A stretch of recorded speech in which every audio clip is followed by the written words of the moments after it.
বাবু, আমাদের রিলেশনের কতদিন হলো? এই প্রায় 12 ঘন্টা, হাফ ডে। এবার কি ঈদে কিন্তু তুমি আমাকে অনেক অনেক জায়গায় ঘুরতে নিয়ে যাবে। তোমাকে পুরো ঢাকা শহর ঘুরাবো, সব জায়গায় ঘুরাবো। আর তোমাকে যে কাজটা দিছি এটা করতেছো তো? হ্যাঁ, ওইটাও হয়ে যাবে, হয়ে যাবে। কিরে মামা, কই যাইতাছো? সেদিকে আয়।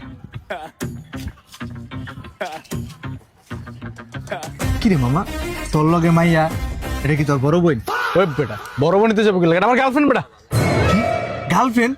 এই বেটা, তুই তোরে দেখ, ওই মেয়েরে দেখ, তুই তোর সাইজ দেখ আর মাইয়ার সাইজ দেখ। তুই বলছিস তোর গার্লফ্রেন্ড, তোর লগে মেয়ে কোনোভাবে যায়? আমি তো সাইজ দেখে প্রেম করি নাই, আমি তো ওর বাপের 2টা টেলার্সের দোকান আছে, ওইটা দেখে প্রেম করছি। ঈদের বাকি আর কয়দিন, এখনো আবার 2টা শার্ট, 2টা পাঞ্জাবি, 2টা প্যান্ট সিলানো বাকি। এটি যদি আমি কোনো টেলার্সের দোকানে সিলাইতে দেই, একটাও আমার ঈদের আগে দিব না। আমি কি তাহলে জামা কাপড় ছাড়া ঈদ করুম বেটা? হেল লেগে ওর সেটিং দিছি, 2 দিনে আমার জামা কাপড় সিলানো সব কমপ্লিট।